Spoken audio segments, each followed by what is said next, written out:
오늘 아침 뉴스 연구소. 오늘 아침 뉴스의 맥을 짚어드리는 시간 뉴스 연구소. 오늘도 뉴스톱 김준일 대표와 함께합니다. 어서 오십시오. 안녕하세요. 첫 번째 뉴스 국민의힘으로 가야죠. 예, 윤석열 선대위 총사퇴 대혼란. 네. 어제 국민의힘 선대위에서는 진짜 메가톡급 기사가 하루 종일 쏟아졌는데 시시각각 쏟아졌어요. 예, 이게 어떤 분은 정치 드라마 한 시즌이 하루에 압축된 것 같다 이런 표현도 하시더라고요. 맞아요. 예, 네, 맞아요. 좀 결과적으로 보면은 김종일 총괄 선대위원장을 제외한 모든 인사가 선대위에서 사퇴를 했어요. 네. 근데 이 과정에서 굉장히 오해와 갈등이 있었고 굉장히 충돌 양상으로 빚어졌습니다. 일단 시간대별로 어제 무슨 일이 있었는지 쭉 설명드릴게요. 자, 타임라인 정리해 보겠습니다. 예. 이제 먼저 어제 전에 지난 주말에 네. 연말연시에 여론조사가 쏟아졌잖아요. 네. 여기에 김종인 위원장이 상당히 충격을 받았다. 이 결과에 대해서 오차범위 밖으로 지는 게 너무 많이 나온 거예요. 네. 그러다 보니까 윤석열 후보랑 만나서 메시지하고 동선 관리를 하겠다라고 이제 합의가 된 상황이었어요. 이미 주말에. 그러니까 일요일에 김종인 윤석열 회동이 있었고 어느 정도 합의가 이루어졌다는 거죠. 그렇죠. 예. 그리고 어제 아침에 이제 그 최고위원회의가 비공개로 열렸는데 이준석 대표와 권성동 사무총장이 여기서 충돌을 했습니다. 뭘로 충돌했어요? 이준석 대표가 문자 폭탄을 지금 윤사모, 그러니까 윤석열 후보 지지자로부터 이제 많이 받았다. 근데 이 내 전화번호가 어떻게 유출된 것이냐. 그리고 또 하나는 이제 이준석 대표의 부모의 재산 내역들이 일부 보수 유튜버들이 그거를 가지고 내역을 가지고 방송을 했다고 합니다. 그러니까 비판 방송이겠죠, 뭔가. 예. 그러니까 그런 부분들은 도대체 어디서 나온 것이냐. 이거는 당 사무처에서 나간 것으로 보인다라고 지금 이준석 대표가 권성동 사무총장이 유출한 거야. 그 권성동 사무총장이나 사무처에서 유출한 것 아니냐 이렇게 좀 따져 물은 거예요. 거기서 새 나간 거 아니냐. 예. 그랬더니 권 사무총장은요. 처음 듣는 얘기다라고 하고 좀 약간 강하게 반발을 했다가 이제 확인해 보겠다라고 이제 한 발 물러섰다고 합니다. 그렇게 이제 일단락이 되는 비공개 회의가 있었는데 그 다음에 이어진 회의에서 김종인 위원장이 이 폭탄 선언을 한 거죠. 그렇죠. 이제 9시에 선대위 공개 회의가 열렸는데 김종인 위원장이 선대위 전면 개편 카드를 꺼내 들었어요. 네. 방금 전에 주말에는 전면 개편까지는 아니고 메시지 관리 종합본부에서 세게 하겠다 요거였는데 완전히 기류가 바뀐 거죠. 그래서 윤석열 후보의 모든 일정 중단한다.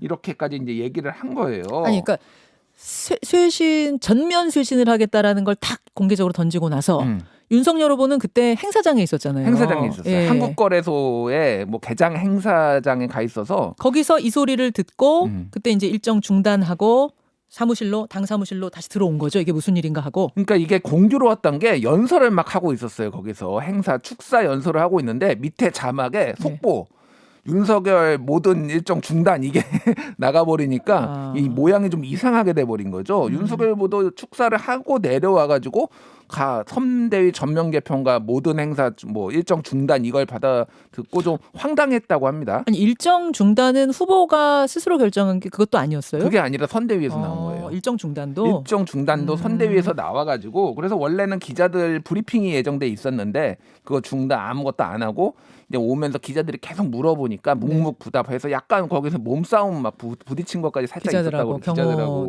경호 인력하고 그래서 이제 김종인 위원장하고 윤석열 후보랑 만났어요. 예.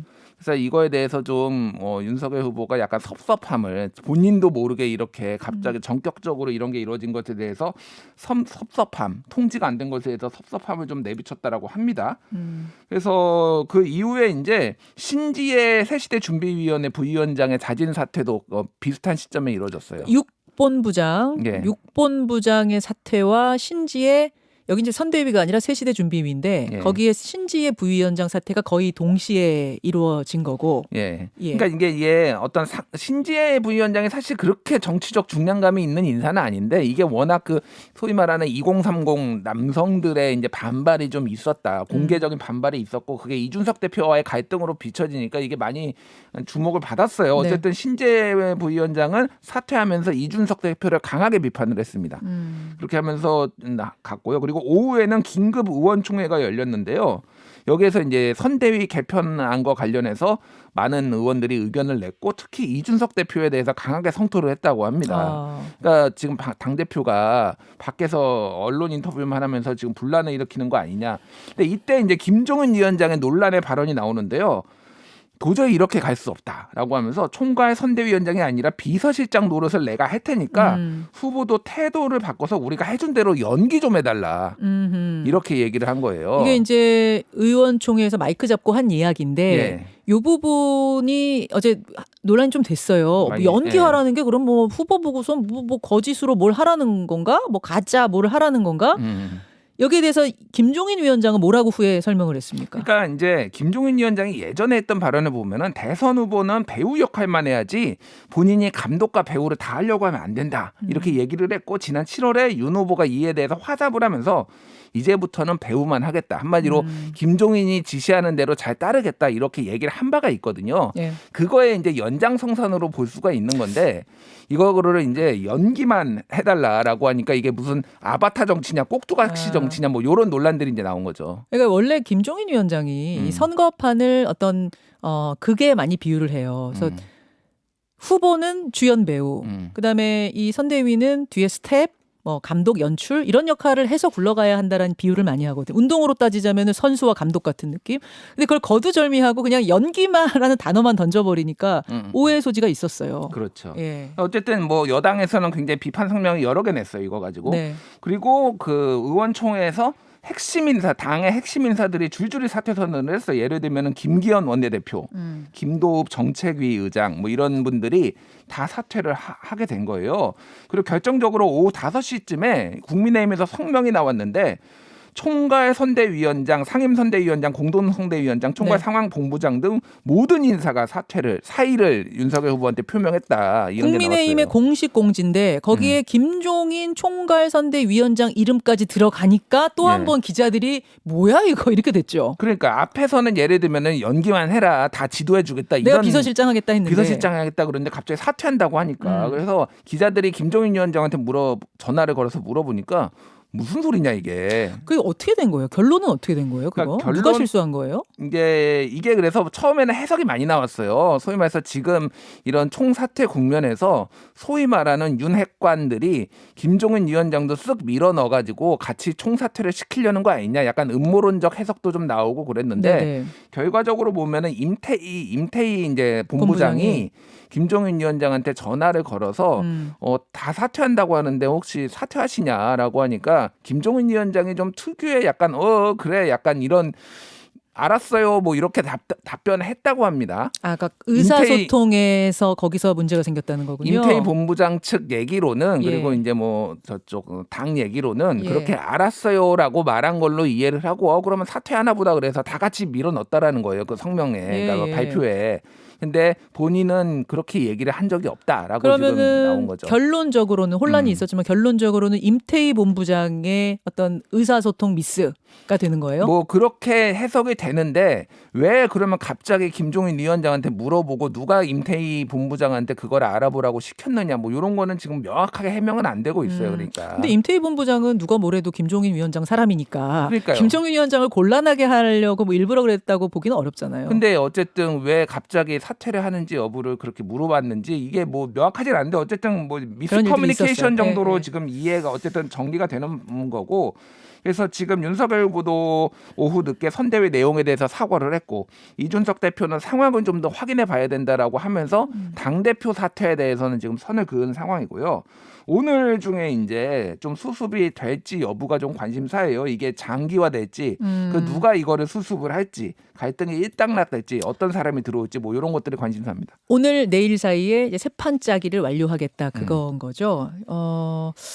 저는 그 두 줄기를 어제 좀 봤어요. 이제 쭉 진행되는 걸 보면서 두 줄기를 봤는데 한 줄기는 선대위의 총사퇴예요. 요거는 뭐 인적 쇄신한다고 하면 예상할 수 있는 거죠. 선대위 총사퇴. 근데 다른 한 줄기가 좀 예상 밖이에요. 그게 뭐냐면 원내 지도부, 그러니까 원내 대표와 정책위 의장이 사퇴하겠다 했고 현역 의원 105명이 우리도 당직에서 총사퇴하겠다. 사실 이쪽 파트는 이 원내 의원들 파트는 이 후보 지지율 하락하고 크게 상관은 없거든요. 그렇잖아요. 근데 여기서 갑자기 사퇴가 나오는 건 이건 좀 예상 밖의 시나리오였어요. 결국 이건 무슨 의미냐? 이건 이준석 당대표의 사퇴를 우회적으로 압박하는 게 아닌가 의원들이. 이렇게 두 줄기가 어제 같이 흘러간 것 같거든요. 맞습니다. 예. 그렇게 보면 되는 거죠. 그러니까 선대위뿐만이 아니라 당직까지 다 내려오는 상황이니까 이준석 대표가 혼자 그러면 나 혼자 당 대표를 하겠다라는 것도 약간 부담감을 느낄 수밖에 없고 그래서 여러모로 지금 오늘 상황을 좀 지켜보겠다 이런 입장이에요 지금. 여기서 뉴스 포인트가 하나 더 있습니다. 여러분 제가 어제도 예고드렸고 지난주에도 예고드렸던 게 하나 있죠. 이준석 대표가 오늘 뉴스쇼에 출연하기로 이미 약속이 돼 있었습니다. 저희 섭외가 다 완료가 돼 있었고 오늘 7시 35분부터 출연이었어요. 근데 어제 저녁에 연락이 왔습니다. 오늘 출연이 정말 어렵게 됐다. 정말 죄송하다. 상황이 이 개편 상황이 마무리가 되는 대로 출연을 하겠다. 이 얘기는 뭐냐면 이 세판짜기가 진행되는 동안은 발언에 신중을 기하겠다. 근데 이준석 대표 옛날 스타일대로라면 원래 스타일대로라면 사실은 뭐 세판짜기 진행 중이든 어떻든 나와서 사실 발언을 하는 스타일이잖아요, 이분이. 그렇죠. 예. 근데 지금 너무 죄송하지만 오늘은 참겠습니다 하는 것이 요거는 좀 어떤 느낌으로 보시나요? 일단 오늘 오전 아니면 뭐 늦어도 오후 안에는 상황이 어떻게 진행될지가 가늠될 것 같아요. 더 내용으로 빠지느냐 아니면은 뭐 김종인을 중심으로 이게 윤석열 후보를 중심으로 정리가 되느냐 그 상황을 좀 지켜보고 본인의 어떤 운신의 폭을 뭐 제안을 하거나 그 행보를 좀 결정하겠다라는 뜻으로 보여요. 일단은 그래서 분란으로 비춰질 것에 대해서 최대한 자제하겠다 이 정도로 보입니다. 그러니까 이준석 대표가 이 지금 흘러가는 쇄신의 흐름에 긍정의 기대를 그래도 갖고 있다는 쪽으로 저는 해석이 돼요. 그 김종인 위원장하고 큰 뜻에서는 다른 게 없기 때문에 그 부분을 기대를 하는 것 같아요. 지금. 자, 세판짜기 마무리되는 대로 출연을 한다고 했으니까 그때까지 여러분 좀 기다려 주시기 바라고요. 우리 두 번째 아이템으로 가죠. 이재명의 통합 광폭행보. 자, 민주당으로 갑니다. 뭐 국민의힘은 내홍, 민주당은 통합. 뭐 이 정도로 지금 정리할 수가 있겠는데요. 오늘 이재명 후보가 경기도 광명의 기아자동차 소화리 공장에서 신년 기자회견을 엽니다. 네. 그래서 여기에서는 크게 두 가지를 볼 수가 있어요. 하나는 정책적 비전, 또 하나는 통합 행보. 그러니까 지금 민주당이 지금 연일 통합 얘기를 하고 있거든요. 예를 들면은 뭐 통합정부, 실용내각 예. 그리고 안철수 후보한테 송영길 대표가 손을 내민다든지 그런 것들. 근데 이게 이제 뭐 12월 31일 날에 이재명 후보가 뭐 대연정까지는 아니다. 예전에 노무현 대통령이 제안을 했던 국민의힘하고 손잡는 그런 정도 가이드라인까지 했는데 오늘 그 얘기가 전체적으로 나올 것 같아요. 오늘. 예, 그래서 어떤 얘기를 할지 또 하나는 주목되는 게 내일 네. 이재명 후보하고 이낙연 전 대표가 광주 지역의 김대중 컨벤션 센터를 같이 방문을 한다고 네, 합니다. 네. 만들고 같이 이제 선거운동 하는 거예요. 그러네요. 이러면은 이것도 당내의 어떤 단합, 원팀, 통합 이런 걸로 볼 수가 있는데 다만 어저께 이제 그 민주당 게시판이 열렸는데 실명 제도입 했거든요. 당원 게시판 그동안 잠정 중단해놨던 거. 한 달 정도 닫았죠. 그거 예. 열었죠. 다시 열었는데 일단 실명제가 된 것에 대해서 당원들의 강한 비판들. 원래는 익명이었어요. 원래 익명 익명이었죠. 게시판. 예. 그래서 중진인 이상민 의원도 강하게 비판을 했고 또 하나는 열자마자 후보 사퇴 글들이 막 엄청 올라왔다고 합니다. 이재명 후보 사퇴 후보 글들이. 교체론? 후보 교체론 뭐 이런 것들이 그래서 이게 아직도 이제 완벽하게 원팀은 되지 못했다 이런 평가들이 좀 나오고 있습니다. 자, 그런 와중에 이재명 후보가 전 국민 재난지원금을 다시 띄우는 느낌이에요. 예. 그렇죠? 100조 원 정도 지금 다시 한번 전국민 재난지원금 그러니까 최근에 어떤 상승세들 이런 것들에 좀 어떤 고무된 것 같아요. 그래서 조금 더 그거를 추경으로 편성해야 된다. 이게 의원들까지 뒷받침을 해주고 예. 있는 그런 상황이에요. 예. 자, 정치권 이야기 먼저 좀 후루룩 훑어봤고요. 그 다음으로 넘어가죠. 탈북자 의문의 월북. 어제 저희가 인터뷰를 또 다뤘습니다만 새해 첫날 철책을 넘어서 북으로 간 사람 신원이 드러났다면서요. 예. 그러니까 월책을 한 사람이 누구냐, 월북자가 누구냐 그랬는데 1년 전에 같은 곳으로 남한으로 내려온 네. 탈북자였다라는 거예요. 근데 그때 기사도 좀 나왔습니다. 그때 3m 철책을 뛰어넘었다. 맞아요. 뭐 이런 기사가 나와가지고 알고 보니 체조 선수 출신이더라였잖아요. 예. 체구가 좀 작고 몸이 가벼운데 예. 뭐 소위 말해서 점프 기순으로 알려져 있어요. 예. 근데 거기로 다시 들어갔다는 게 2020년 11월에 내려왔고 지금 거의 한 1년 1개월 만에 다시 넘어간 거예요.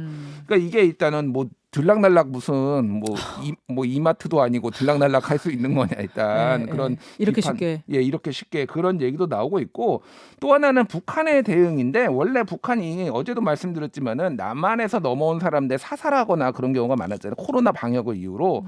근데 어제는 군인 3명이 가가지고 데려갔다고 합니다. 이 사람을요. 예. 그래서 지금 남한 쪽에 우리 한국 정부에서는 이제 통지문을 보내서 상황을 좀 파악하려고 하고 있는데 그럼 왜 그러느냐? 그래서 일각에서는 뭐 간첩 아니야? 위장귀순한 간첩 아니야? 뭐 이런 지적들도 보수 신문들을 언론을 중심으로 나오고 있는데 그러기에는 기간이 한국에 머물렀던 기간이 너무 짧고 그리고 굳이 이쪽으로 넘어갈 이유가 없는 거죠. 그냥 뭐 중국으로 돌아서 다시 복귀해도 되는 건데 그런 이유가 없는 게다가 거죠. 이 사람을 되게 1년 동안 관리를 철저히 했더라고요. 예. 그래서 기존의 탈북자와는 좀 다른 행보를 보였대요. 뭐냐면 이제 북한에 대해서도 수령님 생일날 왜 이렇게 수령님을 뭐 욕하냐 이렇게 남한 사회에 대해서 적응하지 못하는 모습을 보여서 굉장히 이 사람을 주시하고 있었답니다. 관계 기관에서. 북한에 다시 돌려보내달라고 시위도 국회 앞에서 했대요. 예. 그런 걸로 본다면 간첩이라고 보기에는 간첩이 그렇게 드러내놓고 하진 않을 테니까. 근데 어쨌든 지금 군이 이렇게 뚫린 것에 대해서는 좀 책임을 져야 되는 건데 일단은 문재인 대통령은 경계 실패에 대해서 참모들을 질책하지는 않겠다라고 지금 뭐 그러니까 청와대 참모들이죠. 그러니까 어쨌든 군에서는 좀 책임을 져야 되고 청와대까지는 번지지 않은 그런 상황인 것 같습니다. 어제 사회 사건 중에 오스템 임플란트의 그 횡령 사건도 굉장히 컸거든요. 주식 거래가 정지될 정도로 요거는 잠시 후에 인터뷰로 풀어보겠습니다. 수고하셨습니다. 감사합니다. 김현정의 뉴스쇼는 청취자 여러분의 참여로 이루어집니다. 트위터, 페이스북, 레인보우 게시판, 그리고 단문 50원, 장문 100원의 유료 문자 샵 1212, 우물정 1212 통해 참여하실 수 있습니다. 김현정의 뉴스쇼, 여러분과 함께 만듭니다.